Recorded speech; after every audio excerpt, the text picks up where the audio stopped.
been a little while since we talked about a Spanish club, so today we're going to take a trip as far south as top flight European football goes these days to talk about UD Las Palmas.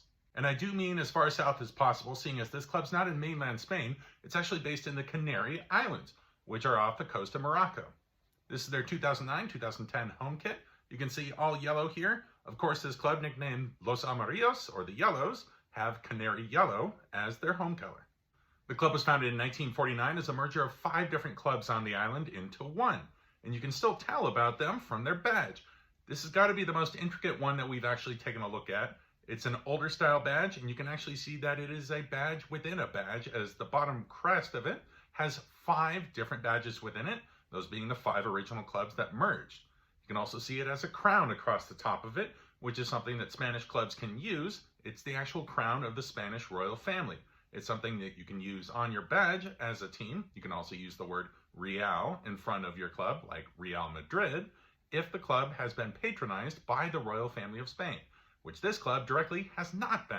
So the crown is there because one of the original 5 clubs, Real Club Victoria, was patronized before they merged into this club. Let's take a look at what this club's won in their history. They've never won the top flight in Spain, that being La Liga. They came very close in 1969 as the runners-up.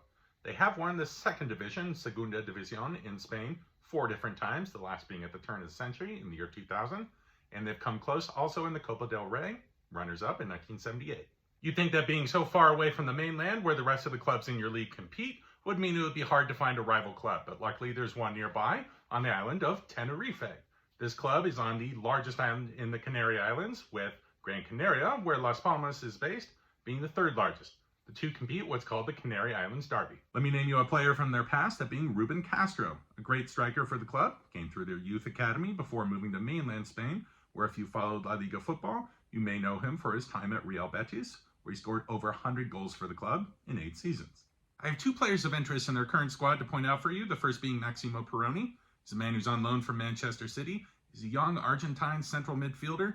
He's been doing quite well for the club right out of the gate. He's getting playing time where he would not at Manchester City, and I have a feeling that Pep Guardiola might be keeping an eye on him as somebody who can be a backup for Rodri in the midfield at City. The second is going to be Munir El Haddadi. He's a forward. He came through Barcelona's famous academy. He's a Moroccan international, and he's a player who just signed for the club in the offseason as part of their goal of staying up in La Liga, seeing as Las Palmas was just promoted to the league this last season. So that's your quick rundown on Unión Deportiva Las Palmas, usually just called Las Palmas or UD Las Palmas.